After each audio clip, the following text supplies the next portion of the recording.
All right. Are we good on Zoom, Chantel? We good on Zoom? All right. Our next speaker is Dr. Brian Wooming. Well, good afternoon, folks. Can everybody hear me just fine? So, I think I'm going to shift gears just a smidge and talk about what welfare means out in the field to us in specifically turkey production. Before I get started, I want to acknowledge that for Cargill, welfare really is a group affair, and there are several of us, most of whom are PACO certified, who work diligently to make sure that the standards that are put out by organizations such as the NTF are implemented uniformly across all of our 500 plus farms in multiple states. And I think what you're going to see as we go through my story is that there's a tremendous amount of focus on ensuring that uniform implementation. I spent a fair bit of time trying to figure out what I was going to talk about today. And I think what you're going to see is I picked some things where we had areas of improvement and change. And I also picked some areas that we still need to work on. And I'm going to try to give you just a flavor of the challenges that we encounter day to day. Realizing that things are not perfect and that we are in a constant state of change every day. Okay, so the first area that I'm going to look at are our breeders. Cargill has parent stock in multiple states, and there are certain unique challenges that come about with these birds.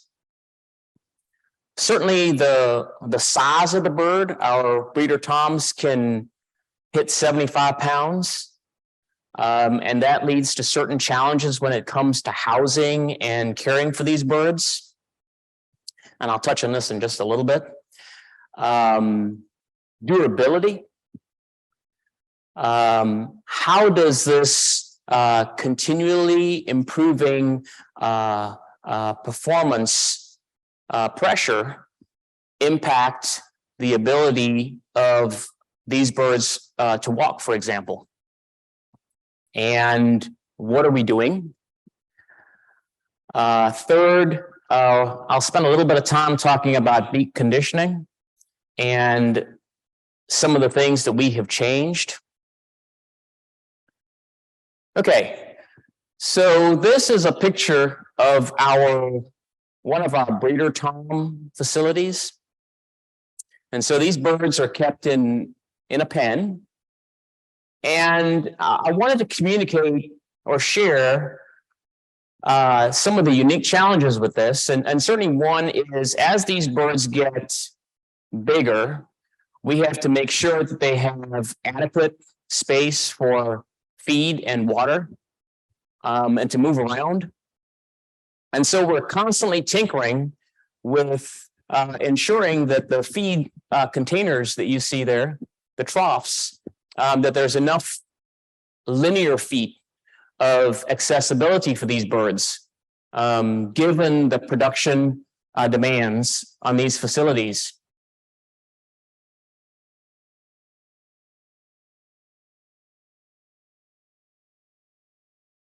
As you can tell, I like to stroll around as I talk, so I'm going to have to monitor that. So this is an example of one of the potential problems we can see with durability. As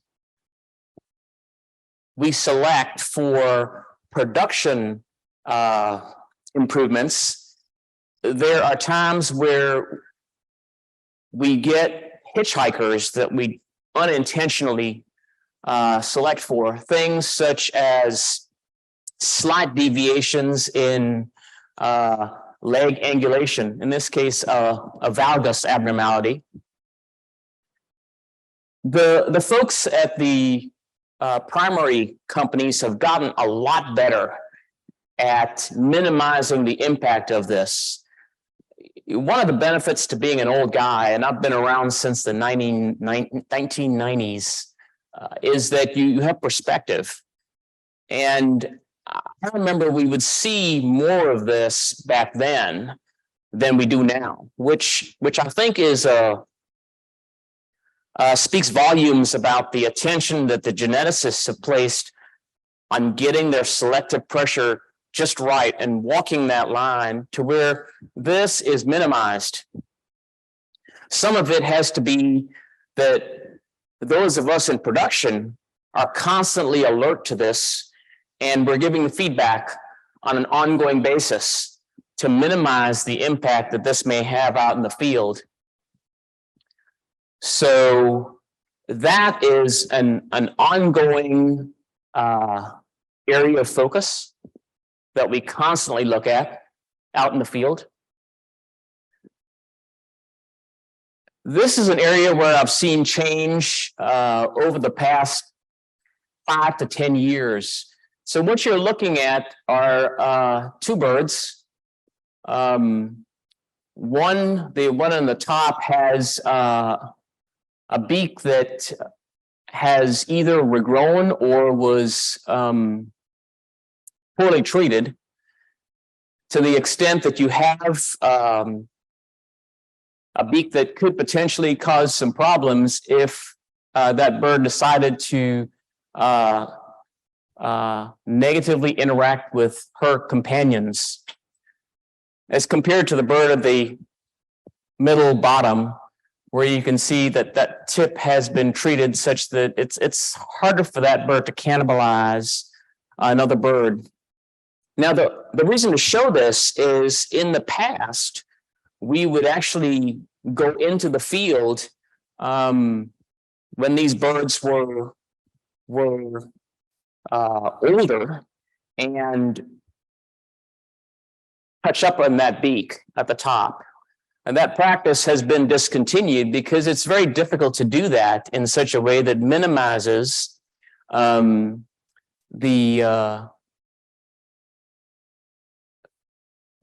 pain that bird might feel as we're treating it in the field for a second time. So we have moved away from that practice, and certainly the industry has moved away from that practice. It's one of those areas that over time we have changed. And we focus now on getting a better beak treatment in the hatchery, so that change is minimized, or that outcome at the top center is minimized.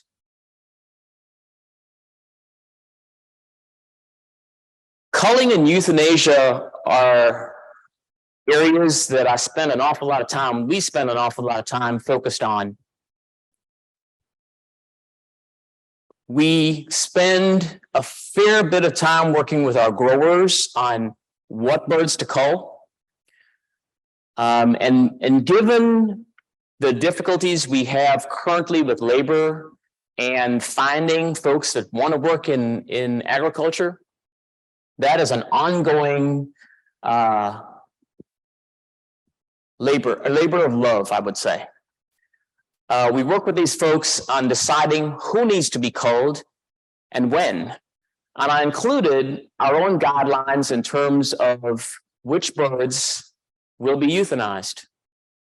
So in essence, birds that can't get the feed and water, and birds that cannot be reasonably expected to heal without unnecessary pain and distress. And then, of course, outlining the expectation that these birds need to be removed from the barn when they're observed during daily chores. But it's important to realize that there are a spectrum of individuals that either meet the criteria or will meet the criteria within days. And at the end of the day, it's a continual effort to train these individuals to make the correct decision.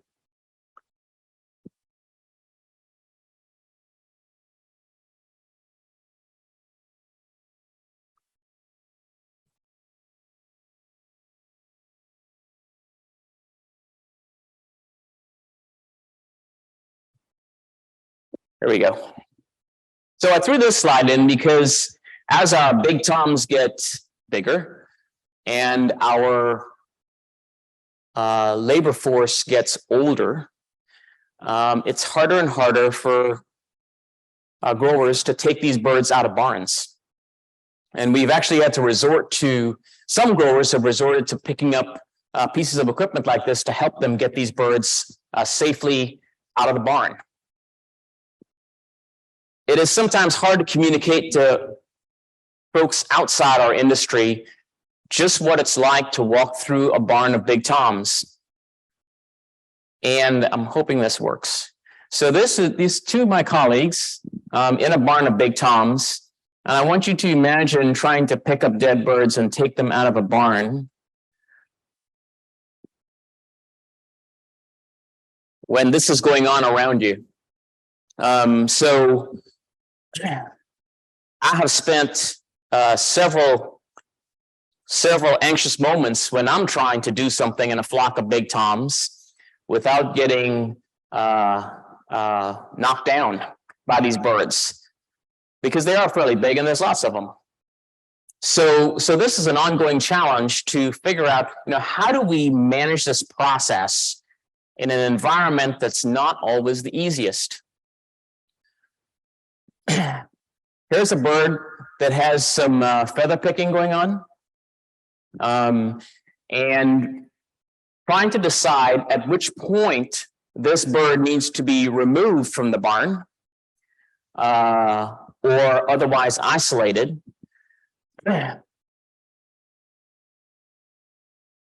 We have to give growers very general guidelines in terms of when they need to get these birds out. Or this scenario where we have an undersized bird. And I tried to get a good example. This one's a bit extreme, but obviously the bird on the right is an undersized bird in a flock of larger individuals. And we have to appreciate in production, is this an isolated event? Did this problem start when these birds were younger, which is what I'm trying to illustrate on the left? There are several reasons why an individual bird may be smaller than the rest of the flock. And trying to understand and appreciate when it becomes a welfare problem is not always easy to do. Is it an infectious problem? Is it a physiological problem? In other words, the bird may have an affected heart and have fallen behind. Is it an ambulatory problem?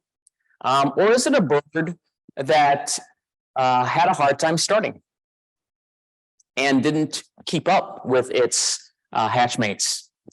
So many considerations could go into creating an uneven flock. How about this bird, where we're starting to see some cannibalism, starting to see some blood appearance? At what point does this bird then need to be isolated or removed from the barn? And it's trying to communicate that line to 500 plus growers so that they make the right decision. It's not always the easiest thing to do, and it's not always clear cut. But we definitely want to communicate there is a point where you have to act. And I think that's where my colleagues and I spend an awful lot of time. Now, this would be obvious. Okay, a bird that's been cannibalized and needs to be removed. Okay, the barn mates in this case will probably not leave this bird alone, and we have to communicate that expectation to our grower base. Okay, euthanasia. So this one keeps me up at night because it's there's nothing that is socially acceptable about euthanasia. It's a difficult subject that we have to deal with at the end of the day in production. We have to find the right equipment, and I'm going to spend a little bit of time talking about that.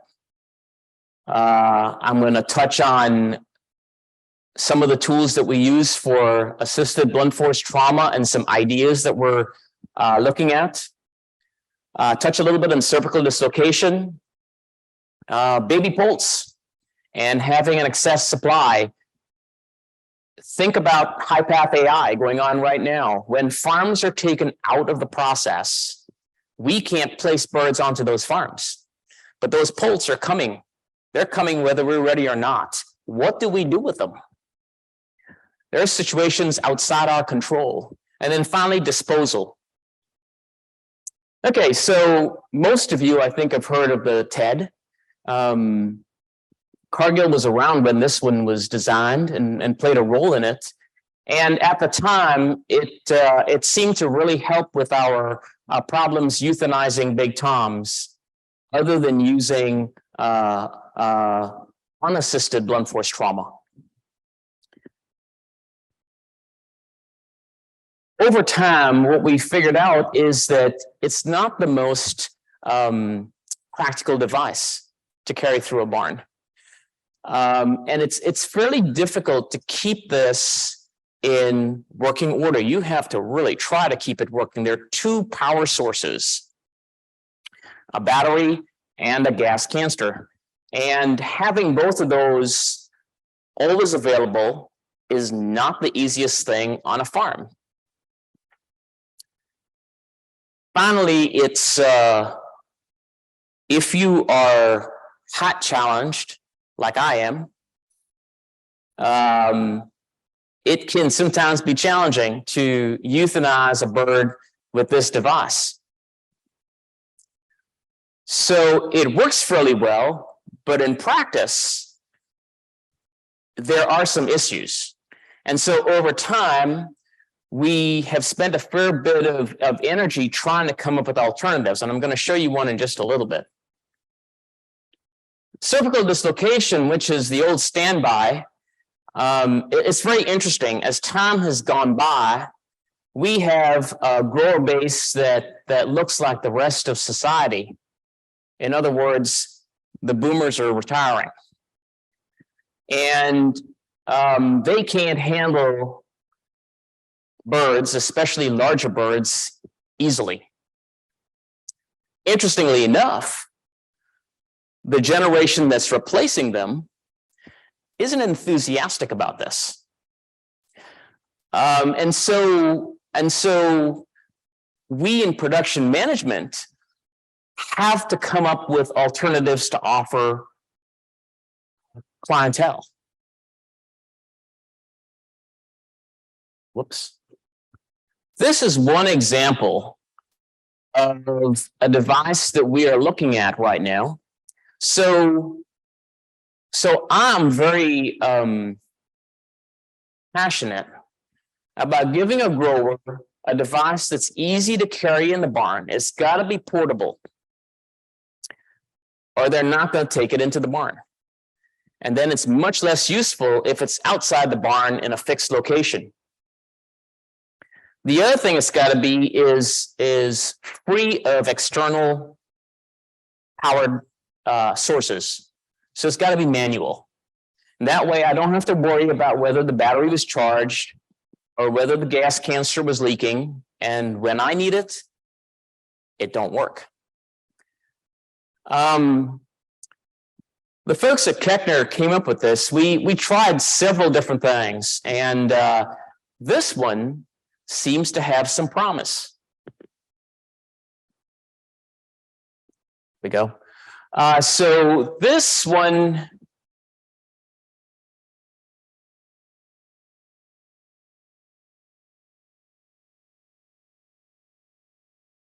There we go. So this one requires turning the handle to cock the device. And I can just see the safety folks in Cargill rolling their eyeballs because we're going to get all sorts of wrist injuries doing this. And so this is one area we got to work on, is minimizing that turning, but realize that there's this trade-off. I've got to make it easy to turn so that an older person can actually do it, to compress that spring. And so it's, how many times do I need to turn to release the safety, which is one of those, and then actually fire the device. So this one, if I put a big enough spring in it, can euthanize a big tom, a 45 to 50 pound tom. And then if I want one for a hen, I can put a smaller spring, and I wouldn't have to turn as much. But that sort of initiative is going to help us to sort of accomplish what we want to accomplish. How do we cater to our grower base that needs something that is easy to manage, easy to clean, easy to fix, easy to operate, while at the same time meeting the welfare criteria? I need to be able to euthanize a big bird quickly and humanely, including those that have thickened scar tissue on their skull. And those are hard to do for any of you that have actually tried to do it. Those are not easy to do. So that one I'll probably work with Dr. Weimer on to make sure that it meets the euthanasia criteria in terms of its ability to humanely euthanize birds. So I threw this picture in because I wanted to touch a little bit on the situation that the industry finds itself in frequently, such as now, where we may have an outbreak of high-path AI, and all of a sudden we lose square footage. Think about this, guys. If there are 5 million toms that are put down because of high-path AI, that's a lot of square footage that's out of the system. And we can't put poults into those areas. So what do we do? What do we do with these poults, and how do we humanely euthanize them? They are tough questions that we have to deal with. So while that is not our standard operating procedure, as with some other industries, these are tough situations that will arise from time to time. And unfortunately, now it seems as though high-path AI is coming with alarming frequency.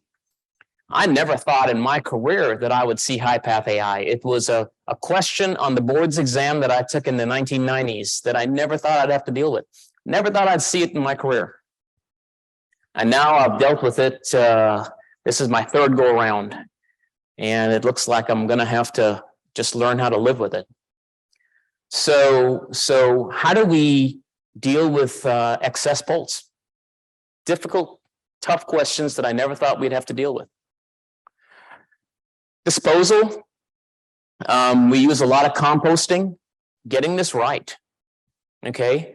It works when it works, and it has to be done correctly. And that's something that those of us in operations management, it seems like such a simple thing, but getting it right across 500 plus farms is difficult. And so those of us that are on a day-to-day basis going and working with growers, encouraging, motivating, educating, how to do this right. It's interesting. We inherited a design for composting that ultimately turned out to not be the most user-friendly design. And so I'm talking about the little bays where you could compost birds.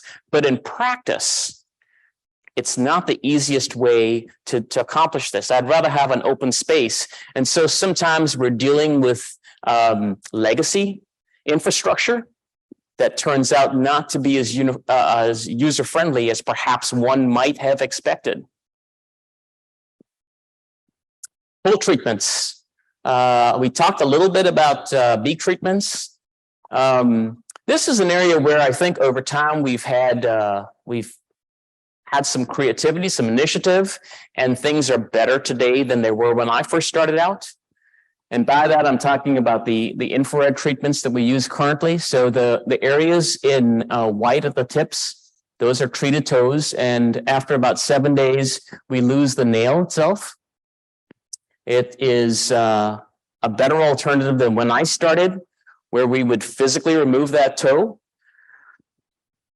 The dew claw, which in the old days, those would be taken off with a scissors, and now they're treated with infrared. So there has been an evolution over time to make this more of a humane, I think, intervention. And we continue to evolve in our thought process and which birds need this versus which ones don't. So for example, we don't do this with our toms, we do it with our hands. Live haul. This is very, very visible to the general public. And we spend a fair bit of time looking at this, trying to figure out how do we do this better. Equipment maintenance, labor, once again, and transportation. I'm going to touch on that just a smidge. So equipment maintenance, I think you saw the slide before where there were some cages, coops that needed repair. In this case, we've got a floorboard that needs to be fixed, so birds can't get trapped in there. That's something that's an ongoing concern and source of focus of attention. The actual process of loading, we spend a fair bit of time. For those of you who've never seen this,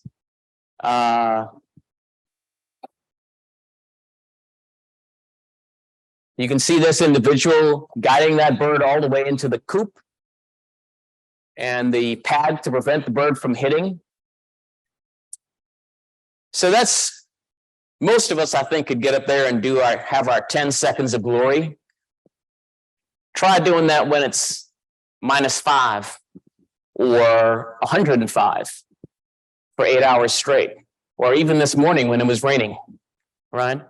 It is very easy, I think, to come up with guidelines until you've got to get up there and do that.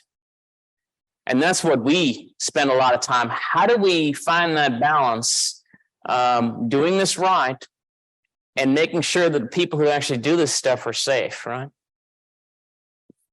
I'm always amazed when I go to see nighttime loading and how those guys can back those trucks up within 6 inches in the middle of the night when it's pitch black and make sure that nobody gets hurt, no birds get injured. It is unbelievable sometimes. Whoops. Oh, how about this? Loading birds. Okay. That gentleman on the right, we spend a lot of time encouraging people that sometimes less is more. You don't have to be doing this number. Sometimes all you have to do is just hang that flag and walk gently, and you can move birds along. And that's just that slow, easy communication with the bird and with your employee. Labor that is constantly turning over and getting them to appreciate what it's like to work with animals, especially individuals who haven't grown up with animals. Those of you who have livestock understand what I mean when I say less is more. And sometimes slower is faster. How about transportation down the road? We all know that things are a little different now climatically. especially if you live in Florida and you're still trying to recover your belongings from underwater. So how are we going to deal with a world where there are a lot more days that are over 100 degrees, or freak days in the middle of winter that are freezing cold? Is this enough to keep birds comfortable going down the road? We actually are spending a lot of time looking at what's really going on in these trailers. And what else can we do? Or the converse, what do we do here in Arkansas? I was looking at a blurb the other day where it said we're sort of in a belt in the Midwest where it's gonna, our days that are above average temperature-wise are gonna go up. We're gonna have more of those days. How are we gonna keep these birds cool in the middle of summer? Well, that's one answer. That's our fan trailer, by the way.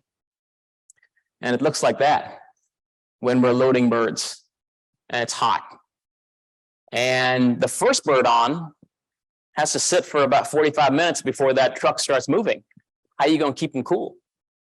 Well, that's what you do. That's what you do. That's one of our success stories, we like to think. Okay, processing wing breaks. And Paco, you did a wonderful job in going through this, so I don't really need to show slides of what constitutes a wing break. But one of our challenges here is loading birds during the daylight. As you're moving birds to a doorway through which light is shining, that's not always the easiest thing to do. It's a lot easier at night. How do we do this safely and effectively when we're loading birds during the day? We're constantly trying to figure that one out and come up with innovative ways to handle this.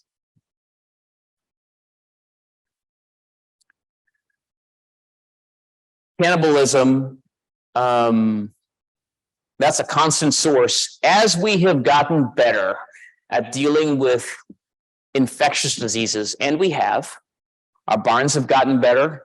The problems that I struggled with when I came here back in 2006, I don't deal with a lot of those problems anymore. But I deal with different problems, one of which is cannibalism. And so we put a fair bit of attention into working with our lighting. Whoops.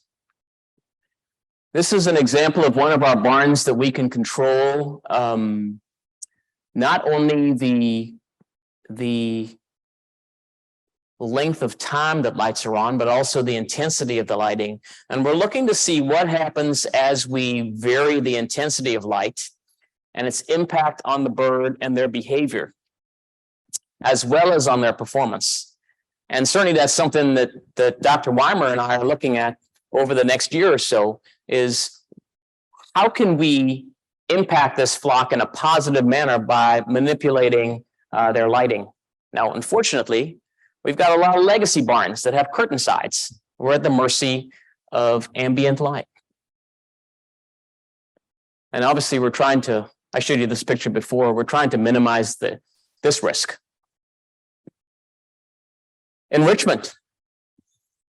So one of the things we're figuring out is that you have to have several alternatives. One option is not going to do it because you've got to rotate your interventions. And it might be a bale of hay. It might be what we call our blocks. And I'll show you that in a second. Or it might be a water additive, baking soda, for example. Now, this is an example of our block. It's just a seed vitamin combination with some molasses in there. And when we put these in the barn, so it looks like that, we consider this to be an enrichment device. And the birds actually spend a fair bit of time pecking on this. And it seems to break that cycle of them wanting to cannibalize each other. And so we've leaned fairly heavily on these when we see a problem developing. And it's actually turned into be a very useful tool in our box We're still working on the best way to present this. So we're working on, can we hang them? Does that make it better? How do we position it? How many do we need? Those kinds of things. Automation. Once again, when the generation that came before me, Dr. Weimer, departs, what are we going to see coming into our barns? And how will this impact the bird? So something like this. We're actually trying one of these devices to encourage birds. So it's very slowly goes around the barn and just encourages birds to get up and walk. In part because as we automate barns, people are less likely to go into barns. I'm old enough to believe that you got to spend time in your barns, but that doesn't always happen. I'd rather have a human in the barn than this, but the reality is folks don't want to do that anymore, whether I like it or not. How are some of these tools going to help us, and what's the impact? We're looking at them, but I don't have the answer for that yet. Labor, I keep talking about labor all the time. We struggle. Everybody's struggling in this economy with getting labor. Continuous turnover and training. Spend a lot of time on this, and that's our commitment. Before anybody handles birds, they have to be trained. That's sort of the basic anymore. Making this happen, given the constant turnover, is tough. And making sure that everybody understands what the expectations are. This is basic stuff, but it's what keeps me up at night. Making sure everybody understands what we want from them.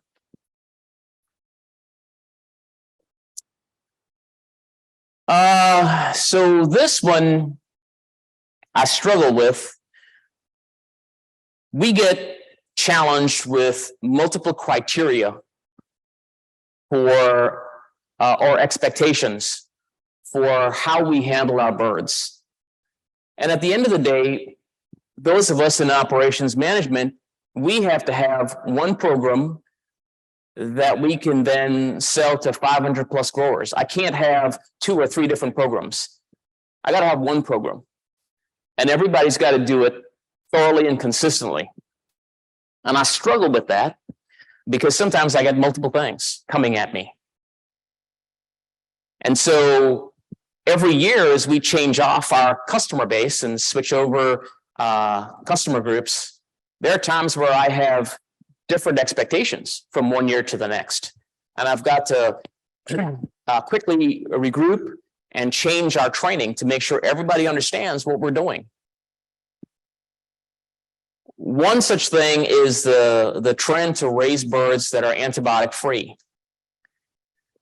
Now, if you're a company that has both a conventional and an antibiotic free set of farms, then it is not a major problem if a flock that is designated to be antibiotic free gets sick and has to be treated. They merely switch to conventional. But if an entire complex is antibiotic free, what happens? And as a veterinarian, I struggle with that. I struggle with when a flock should be treated because those birds are suffering, but they're designated as antibiotic free. What do we do? And that answer, I don't think we as an industry, we as a group, have come down conclusively one way or another. I visited with a producer who was an antibiotic-free individual, and he said, well, my birds they never get sick. And, okay.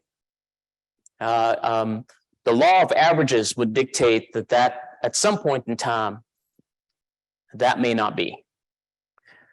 But I struggle with that. I struggle with that one, and we will switch antibiotic-free flocks from that category to conventional when necessary. And those are all the individuals that work with me that in each of our complexes that fight the good fight every day in making all this happen. This is our world. It's what we live on. It sounds simple, but it's a daily struggle to make it all happen. Questions?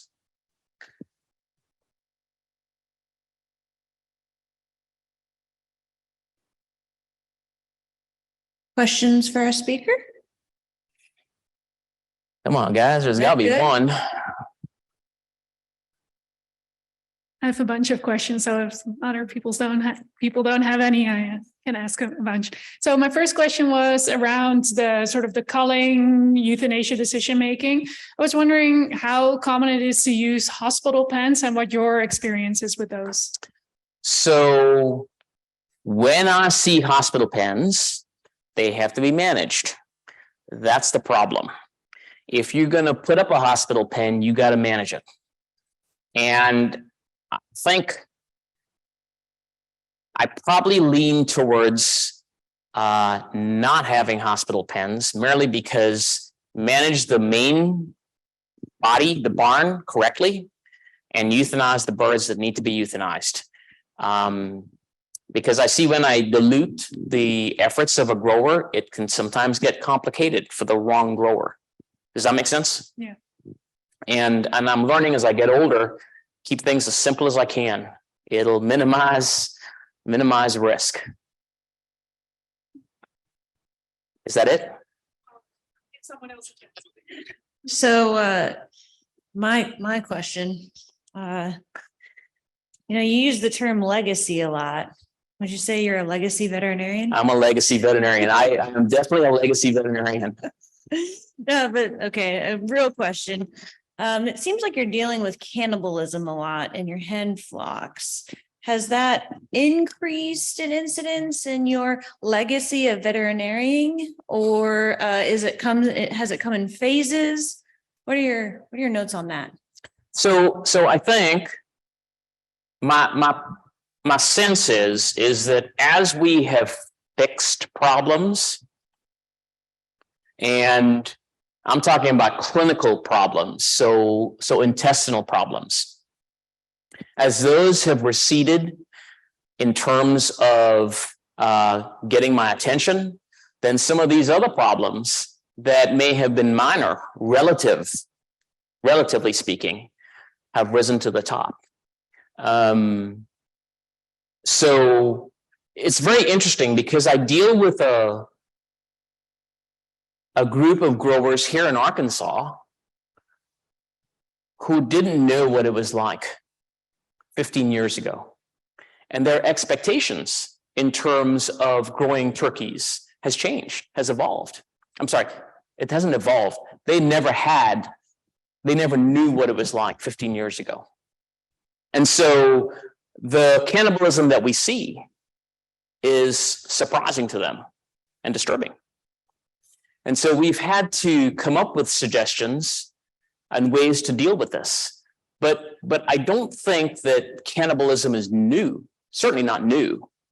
Is it more severe now than it was 15 years ago? I think 15 years ago, we were dealing with birds dying versus birds being cannibalized today. I think it existed back then, certainly.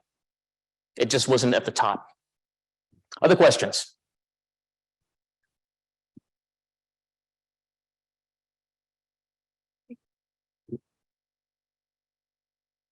Hi, so I work for Cobb Vantress, and so obviously, like you mentioned, labor shortages and turnover being, a really big challenge, especially lately.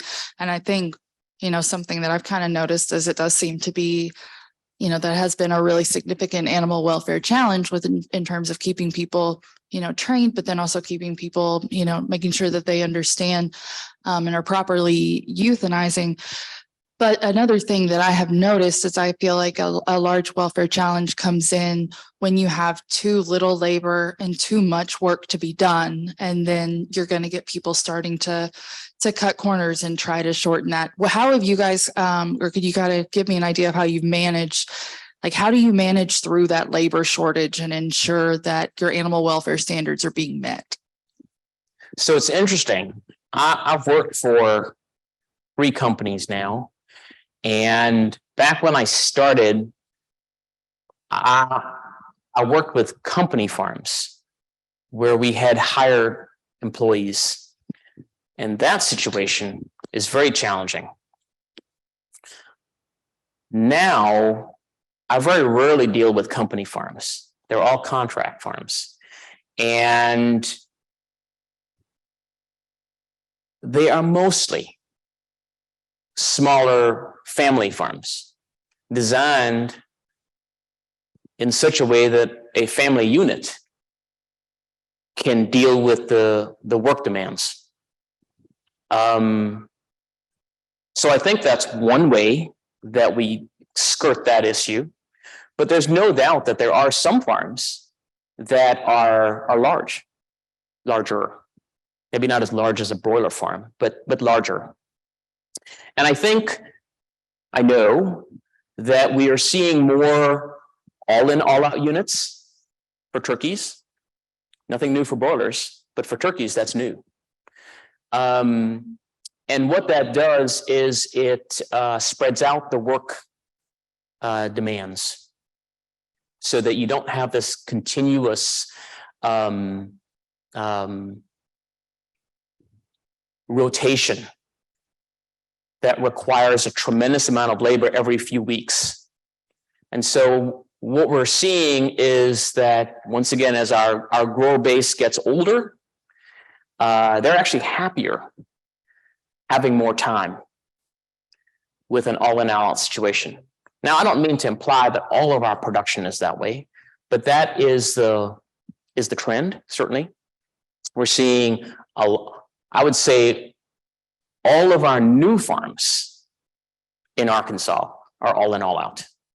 And I have seen a shift, and help me, Eric, we have gone from 95% two-stage, and in 3 years shifted to 90% all in, all out. 90-something%. And so growers are actually happier with the spreading out of the labor requirement. There's downtime where there's no birds. They can actually go on vacation and don't have to worry about birds on the farm. So there are some benefits. Now, it's an ongoing work. And we don't have all the answers. There's still two-stage farms out there. But we're going to have to deal with this labor shortage, or just a labor force that does not want to do the kinds of things that 20 years ago we did. Fair enough? Other questions? Don't be shy, folks. I have a question over here. Yes, ma'am. Hello. So I'm not familiar with that yellow device, the Sputnik. Mhm. What can you explain what that does? Yeah, so basically it'll trundle around the barn, and we're using it to encourage our hens to get up and move around. So it doesn't scare them. It goes very slowly. And it helps to get them up and keep them moving around, because we all know that activity on the floor is a positive thing, as opposed to them sitting around and getting broody all day long, for example. And so very slowly it encourages those birds to get up. They can go to the feed line, those kinds of behaviors. That's just one example of an automated tool that we're looking at to see, what will help us in these barns of the future. Other questions? Yes, we have one online here. Ruth Newberry, nice to see the pecking blocks. What about providing places with attractive dust bathing materials as another enrichment? This would improve the cleanliness and feather condition of the birds. So we are going one step at a time. I've given you guys sort of a snapshot into my world and the things that we're looking at, the things that we perceive to be our challenges and how we're trying to address them, whether it's euthanasia, barn design, barn tools, things like the pecking blocks, I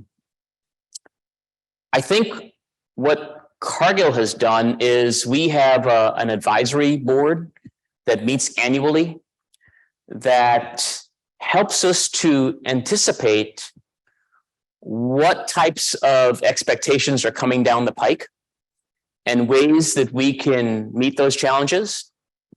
And certainly, as we evaluate, do we need perches? Do we need dust baths? Do we need windows? What is scientifically proven to give these birds a better quality of life? And I think as we start to understand what actually matters for a bird, I think very slowly you will see us move that way. Other questions? One more. How does your antibiotic-free demand compare to conventional? Are you seeing changes? Stagnant? What could you speak to that? The question was for the online visitors, what's Demand for what's your customer demand for antibiotic free? So I would say that it is there. It is growing slowly, but there's still a huge demand for conventional meat. What would you say our Big Tom antibiotic-free breakdown is now? 30% of our Big Tom in Butterfield? So maybe 30% of our Big Toms in one complex are antibiotic-free. And we're probably 85% success, something like that. How are we in hens? What's our success rate on ABF? Probably say 90. So, I'm sorry? what does success mean? No antibiotics. So we don't have to divert anything, right? And so, I think that's come about because improvements in our buildings, our barn designs, changes in management, a commitment to doing it, right? It hasn't taken us by storm. It's not as though we're going to go 100%. But I have seen it grow certainly in the last 5 years. It's I have seen this shift in mentality, right? To where it's a lot of fun to grow our birds. It has been a very different world today than it was 20 years ago. That's for sure. Other questions? Right on time. All right.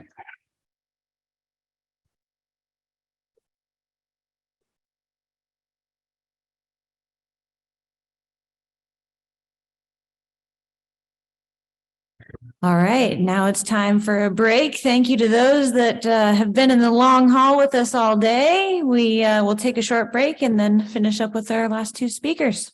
And we'll come back at 1:45.